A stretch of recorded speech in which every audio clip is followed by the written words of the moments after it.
use fitness app on iPhone. So let's get started.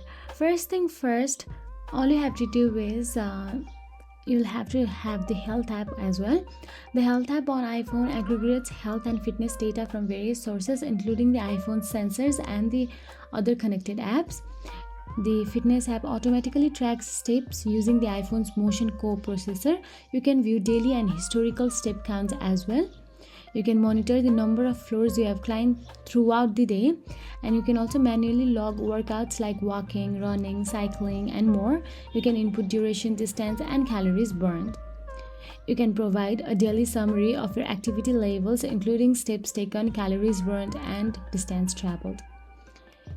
So here you can see you can also change your goal option available there. You can simply change your goal, and for users with accessibility needs, iPhone includes features like voice control and other accessibility options that can assist in tracking fitness activities as well.